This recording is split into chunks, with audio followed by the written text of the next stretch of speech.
Une famille de Français installés à Sherbrooke depuis 10 mois est forcée de retourner en Europe.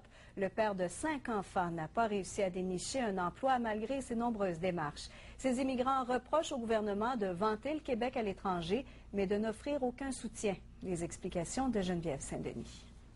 La famille Diepdal s'est laissée charmer par les publicités du gouvernement du Québec diffusées en France qui visent à attirer des immigrants.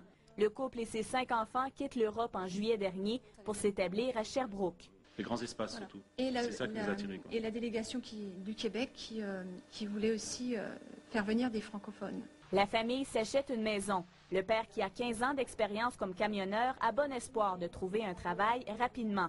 Il obtient un permis de conduire du Québec, mais aucun employeur lui donne sa chance. J'ai tapé à toutes les portes, ce soit autant pour le gros camionnage, pour l'excavation. Selon ces immigrants, les propriétaires d'entreprises font preuve de discrimination. Cet employeur, qui a reçu le curriculum vitae de James Diepdal, affirme que c'est plutôt une question d'aptitude. Moi, ce que je recherche d'un camionneur, c'est une personne qui connaît la région de Sherbrooke, qui est apte à travailler physiquement. Tous les espoirs de la famille se sont évanouis. Ils retournent en France très déçus. On a perdu 100 000 $ depuis qu'on est là. Et ce qui me révolte, c'est d'entendre les maudits français, vous nous prenez notre travail, et ça, je ne l'accepte pas.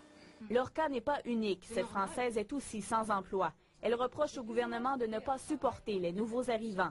En fait, ils nous décrivent le Québec comme le rêve, l'American Dream français, ce qui est complètement faux. Le service d'aide aux Néo-Canadiens accompagne les immigrants dans leur recherche d'emploi. La directrice est consciente qu'il y a encore beaucoup de chemin à faire du côté des employeurs et du gouvernement. La réalité ici au Québec ne correspond pas aux attentes, à l'image qu'il s'était faite du Québec. Maintenant, du côté du milieu, je pense que c'est important aussi que les institutions, les entreprises, les personnes en général soient de plus en plus conscientes que le Québec est de plus en plus diversifié. La famille Diepdal n'a plus qu'un seul objectif, vendre sa maison.